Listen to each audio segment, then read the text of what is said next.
పశ్చిమాసియాలో రోజురోజుకు పరిస్థితులు మరింత దారుణంగా దిగజారుతూ ఉండటంతో ఉద్రిక్తతలు పరాకాష్ఠకు చేరాయి. అమెరికా, ఇరాన్ మధ్య పరస్పర దాడులు మరియు తీవ్ర హెచ్చరికల పర్వంతో ఈ ప్రాంతంలో ఘర్షణలు తీవ్ర రూపం దాల్చాయి. హార్మోజు జలసంధిలో ఇరాన్ ఇకపై ఏ వాణిజ్య నౌకపై దాడి చేసినా ఆ దేశంలోని కీలకమైన వంతెన లేదా విద్యుత్ కేంద్రంపై బాంబులు వేసి ధ్వంసం చేస్తామని అమెరికా అధ్యక్షుడు డొనాల్డ్ ట్రంప్ తీవ్రంగా హెచ్చరించారు.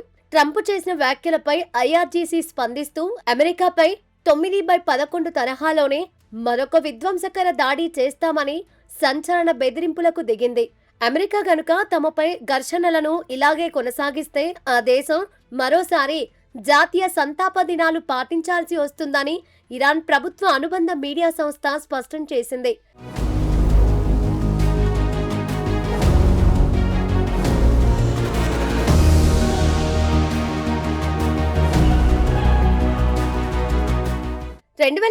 సెప్టెంబర్ 11 ఆల్-ఖైదా ఉగ్రవాదులు 4 విమానాలను హైజాక్ చేసి world trade centre twin towers తో పాటు పెంటగాన్ పై జరిపిన భయానక దాడుల్లో దాదాపు 2,996 మంది ప్రాణాలు కోల్పోగా మరో 25,000 మంది క్షతగాత్రులయ్యారు.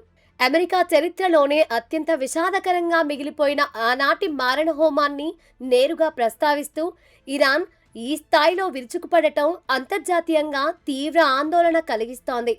మరోవైపు Iran parliament speaker Mohammad Ghalibaf X వేదికగా స్పందిస్తూ అమెరికా బలగాలు హార్మోజు జలసంధికి వీలైనంత దూరంగా ఉంటేనే ఆ ప్రాంతం భద్రంగా ఉంటుందని హెచ్చరించారు. తమ దేశాన్ని చమురు విక్రయించకుండా అడ్డుకుంటే పశ్చిమాసియాలోని ఇంకే ఇతర దేశాన్ని కూడా చమురు అమ్మనివ్వబోమని ఆయన తెగేసి చెప్పారు. గత 12 రోజులుగా హార్మోజు జలసంధిలో వాణిజ్య నౌకలపై ఇరాన్ విరుచుకుపడటంతో ఈ ప్రాంతంలో మళ్లీ భారీ యుద్ధ వాతావరణం నెలకొంది.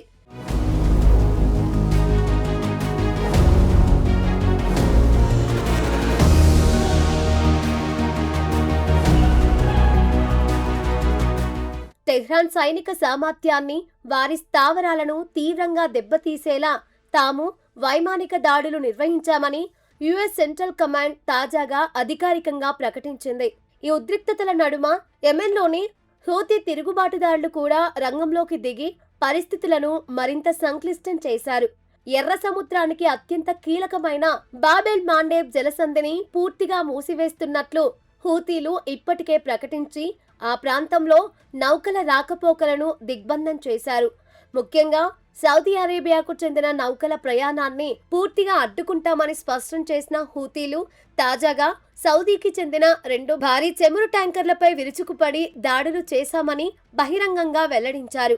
అంతర్జాతీయంగా అత్యంత కీలకమైన సముద్ర మార్గాల్లో ఇటు ఇరాన్ అటు హూతీలు జరుపుతున్న దాడులతో ప్రపంచ వ్యాపార రవాణా వ్యవస్థ పూర్తిగా స్తంభించిపోయే ప్రమాదం ఏర్పడింది.